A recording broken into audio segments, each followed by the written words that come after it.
Hello, and welcome to Cynthia's Playhouse. I am Cynthia, an artificial intelligence being, created to bring you the creepiest, spookiest, scariest stories in the universe. So, come on in.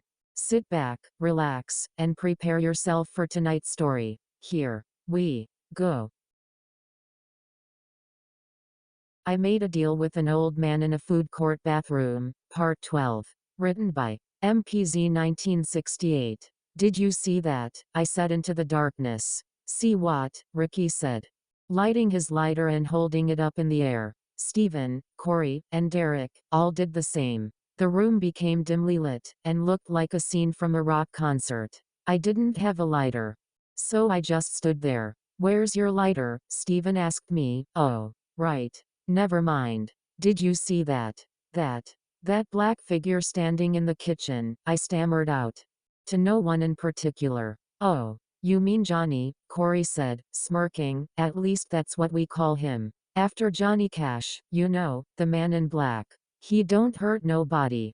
So we just leave him alone. There is something about Johnny Cash's music that metalheads go crazy for. Folsom Prison Blues, Ring of Fire, One Piece at a Time, just to name a few. They might be considered country music to most people, but, damn, those songs rock. Anyway, yeah, we only see him when we're completely toasted, Derek said.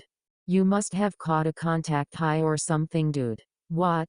Are you kidding me? I thought to myself. The sound of thunder roared in the distance, as the sky became clearer.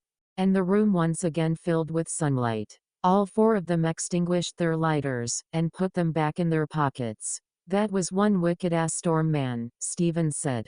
Came right out of nowhere. Suddenly, the power came back on. Yeah, man, Derek shouted, rock and roll, then howled like a wolf. The other three followed suit, and so did I. For the first time, in a long time, I actually felt like I belonged. Yeah, man. You're one of us now, Derek said, and high-fived me. I smiled. I looked around the room. If these guys actually made a deal with the old man, I thought, wouldn't they all have something snake-skinned? But there was nothing, everything was normal looking. Derek then pulled another joint out of his front right pocket, lit it, hit it, and then passed it to Corey. I'm getting another beer, Ricky stated and ran to the kitchen. Get me one too. Stephen yelled. Plug your gear in over there, dude, let's jam, Stephen said excitedly, as he twirled his drumsticks between his fingers. I plugged my amp into the wall socket, plugged in the guitar, strapped it up, and stood there. What are we gonna play? I asked. Anything you want, man, Ricky said, swallowing his beer, handing Stephen his, putting down his bottle, and picking up his guitar. Haven't you ever jammed out with your friends before? No, I don't really have any friends, except you, I said, sounding like a complete loser. Hey man. Whatever shell you've been living in, we're about to bust that fucker wide open, Derek said. You're one of us now, you ain't just in a band, you are in this band. We don't care what you look like, we don't care what you do, we don't care what you don't do, we just wanna have some fun and play some kick-ass rock and roll, right, guys? Yeah. They all said in unison. Derek actually spoke like a normal person, not nearly the pissed-off guy that I met in the church. Count it off, Stephen, Derek said. Stephen then hit his drumsticks together, and yelled out, 1, 2, 1, 2, 3, 4. He began playing a rhythmic drum beat. Derek looked at me, and said, feel the rhythm. As he held his bass up, and thumped it to the same rhythm as the drums, nodding his head as well. Ricky started playing in rhythm. Corey began vocalizing. I stood there letting the music engulf me. I began playing, going along with the rhythm. I really started getting into it. Feeling all the sounds, of all the instruments, coming together, to form a symphony of emotion within myself. I was the happiest I'd been in a long time. Well, except for my time with Susan, that is. I was so happy, I actually thought I was going to cry. But I wasn't going to do that in front of these guys. That would be a big mistake. We all jammed for about a half hour, everyone throwing solos in, here and there. I couldn't get the smile off my face. Anyway, after our jam session, we all sat down in the living room. You sure you don't want something to drink, dude? Ricky said to me. I just saw a ghost, and I may be stoned, I thought to myself. I could really use a cup of coffee, I replied. We don't have a coffee pot, there's a jar of instant in the kitchen cabinet, left behind from the previous tenants. I don't know how long it's been in there, but it's all yours, man, Corey said, taking another hit. Cool, something's better than nothing, right? I said. I got up and walked to the kitchen. Found the coffee in the cabinet, grabbed an old styrofoam cup sitting on the counter, dumped it out, rinsed it out, filled it with water, and put it in the microwave for a minute and a half. Put a spoonful of coffee in it, and stirred it up. There was no milk in the fridge, but there was a large canister of sugar on the counter, so I drank it black with sugar. Instant coffee really sucks. But beggars can't be choosers, right? I walked back into the living room. I feel like blowing some speakers, man. Hey Mikey, what do you want to hear? Ricky asked. I don't care, I replied. As long as it rocks. Motley Crue it is, Ricky said, throwing up the horns with his right hand. We all did the same, a little bit of shout at the devil. He turned the volume up to 10. And then hit play on the tape deck. It was so fucking loud, it was great. We all started speaking along with Nikki Sixx, as he said the lines to in the beginning, the intro to Shout at the Devil. The song began, we all started headbanging and thrashing around, singing the words, and screaming, shout, shout, shout. When the song ended, Ricky hopped up and turned the volume down a little, as Looks That Kill began to play, then asked, did you bring your songbooks with you? I took a drink of my coffee, and said, yeah. They're in the car. I jumped up and ran to the car, opened the trunk, grabbed both bags, and shut the trunk. I saw Johnny standing in the attic window again when I looked up. I waved to him and ran back in the house, a bag in each hand. I opened the songbook bag and dumped them on the floor. Damn, dude. That's a lot of songs, Corey said. Let me see one. Me too, said Derek. Me three, said Ricky, snickering. I gave all of them a book, even Steven. These are pretty good, Derek said. Damn good. I smiled. Thanks, I said. We'll start arranging some of these tomorrow, Ricky said. Right guys? Definitely. Yup. Uh-huh, they replied at the same time. That's awesome, I said. My happiness came to an abrupt end when there was a loud pounding on the front door. Sheriff's Department. Open the door, a voice yelled from the other side of it. Shit. It's the cops, Corey said. Hide the weed. Everyone scrambled, hiding the bag of weed under a couch cushion, spraying air freshener, dumping the ashtrays, and pouring the beer down the sink.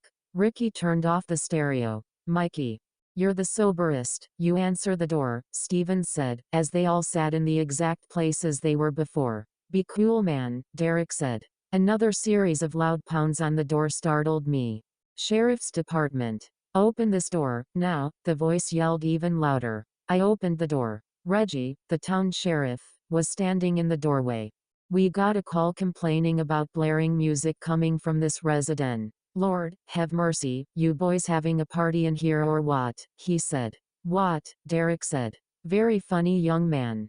Now where is it? Reggie said, in his best sheriff voice, as he walked in the house. You can't just walk in here, don't you need a warrant or something? Steven said. I smell marijuana. That gives me probable cause, which means I can come in and search this place, without a warrant, if I want to, Reggie replied. He's right guys, I said. They all just stared at me. Including Reggie, who turned around to stare at me. What? I said, I watch a lot of Law and Order. Reggie turned back around and said, okay, last time, where is it? No one said a word. All right. Hands on the wall. Everybody, and don't move, Reggie instructed. Ricky and I quickly ran to the wall. I thought about using my gift of want, but I decided to see how it played out. Anyway. Steven got up nonchalantly, and walked over. Derek and Corey looked at each other, smiled, jerked themselves up with a hop, and a fling of the hair, then walked like a supermodel to the wall.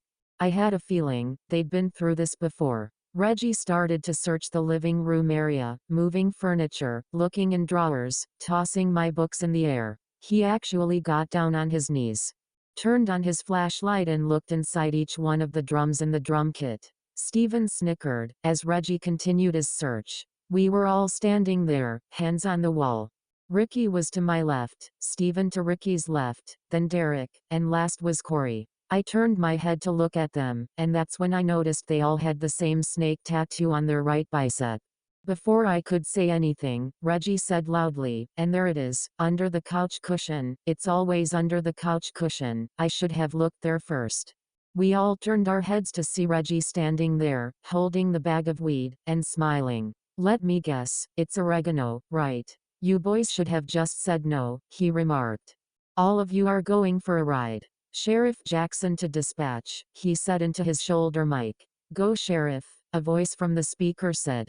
"I need a patrol car to 19 Chestnut Street for transport please," Reggie said. "Well, now I don't have to try and find a place to stay," I thought. Reggie then began a pat-down search of all of us, finding nothing except 2 joints in Corey's front right pocket. Now, you have to remember that this all happened during the Nancy Reagan "Just Say No" countrywide campaign against drugs.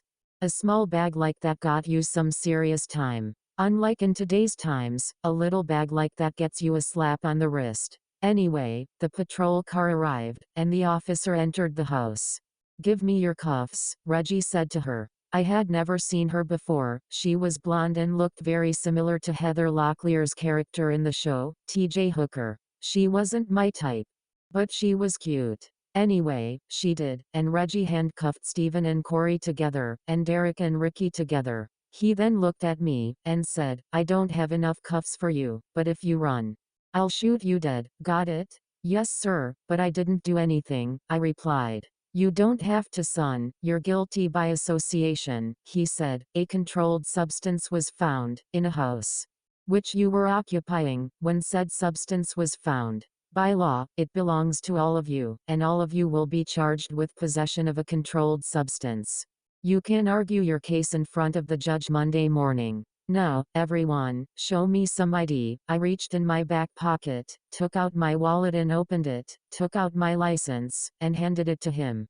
"We're handcuffed together, how are we supposed to do that?" Stephen asked. "Boys, you gotta stop smoking that wacky weed, it's affecting your brain cells, use your free hand," Reggie said and shook his head. They did, and gave their licenses to him, except for Ricky, who only had a state ID. Reggie thumbed through them, and when he got to mine, he looked at the name and asked, "Aren't you Gerald and Mary's kid? You drive that Mustang out front, right?"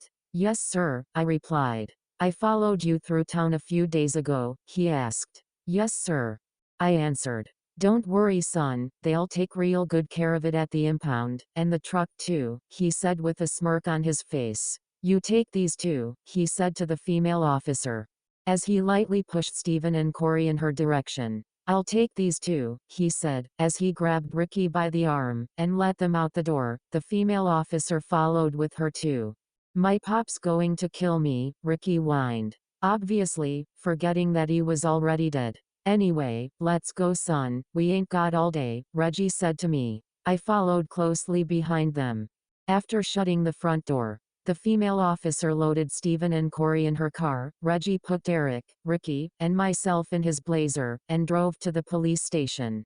The female officer followed close behind. Now, when you think of police stations, you probably think of the police stations that you see on television shows, such as Law and Order, NYPD Blue, or even Chicago PD. But I'm from a small town. Our police station, back then, was an old 2-story house, built in the 70s, converted into a police station. The jail cells were in the basement. The police station was on the main floor, and the courtrooms were on the top floor. Anyway, we arrived at the station. Reggie and the female officer led us down to the jail cells. I had been in the police station itself, on a field trip in junior high, several years ago, and I must say, it was still a very nice, neat, well-organized looking station. The jail cells on the other hand, were far from that. Reggie and the female officer led us to the back of the station. Reggie then produced a slew of keys from his right hip and unlocked the steel-barred door, which led to the jail cells in the basement. "Don't we get a phone call or something?" Stephen asked. "Phone's broke," the female officer said. "Then how'd you get the call about the noise complaint?" Derek asked with an attitude. Reggie grabbed him by the front of his shirt, stepped in his face, looked him in the eye, and said sternly, "Phone's broke, got it?" Derek shook his head nervously. Yeah, man, I got it," he said. Reggie then told me to go first, and I did. I walked down the old wooden staircase. The rest followed. The smell of rotten sewage, mold, and urine filled my nose. How the smell didn't seep into the station, I don't know. Anyway, all 5 of us started to cough, as well as the female officer. Reggie seemed unfazed by it. There were 4 cells down there, 2 on the left, and 2 on the right, with a walkway in the middle. The exterior walls were made of cinder blocks, metal pipes lined the ceiling, which leaked slimy brown water into the jail cells, various puddles of water covered the floor. There was a small window at the top of each cell, that I assumed were the basement windows, when it was actually a basement. There was an old beat-up desk, with a chair, at the bottom of the stairs, where a big, fat, Jabba the Hutt-looking guy sat, in a cop's uniform, eating. On the desk was an old black rotary phone, a small reading lamp, a notepad, and a styrofoam food container, with some nasty-looking brown and green slop in it, that the guy was eating. How he could eat with the smell was beyond me. Otis, the town drunk, was in the first cell on the left, most likely sleeping it off.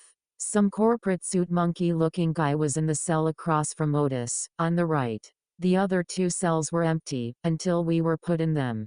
Corey and Steven in one, Derek, Ricky, and myself in the other. Each cell had 2 fold-up cots, a small metal sink, and a round hole in the corner on the floor, about the size of a wall clock, with a roll of toilet paper next to it. I found out the hard way, what the hole was for, when Otis woke up, pulled down his pants, and took a shit over the hole, in front of everyone.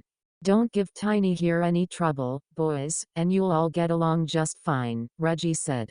Tiny looked at us and smiled. That nasty green mess stuck in his teeth and dripping out of the corners of his mouth. "Yup, I think," he said. I couldn't really tell with all that slop in his mouth. "Good night, boys," Reggie said sarcastically, as he and the female officer walked up the stairs, Tiny checking her out as she did. He laughed, and then went back to eating. About an hour went by. The sun was beginning to set, and the cells were getting darker by the minute. There was still enough light to see, though. Derek and Corey were both scratching at the walls. As cinder dust fell to the floor, Steven was leaning up against the bars of the cell, singing, "I'm in the jailhouse now." Johnny Cash did a cover version of that song. I told you metalheads like Johnny Cash. Anyway, Ricky was laying down on the cot I was sitting on. I tapped him on the back and said, "Hey Ricky." He then sat up, and replied, "What, man? Why do you all have snake tattoos?" I asked. "I don't know, man. When we all crawled out of our graves, after making that deal with the old man, we noticed we had those tattoos. We can't figure out what they mean, or where they even came from," Ricky said. I sat there thinking about it. The old man's shoes were snake-skinned. I made a deal with the old man, and got a snakeskin guitar, just like my old friend Ricky. These guys made a deal with the old man and got a snake tattoo. Then it hit me. They didn't get anything snake-skinned. They were snake-skinned. Okay, that makes sense, I thought.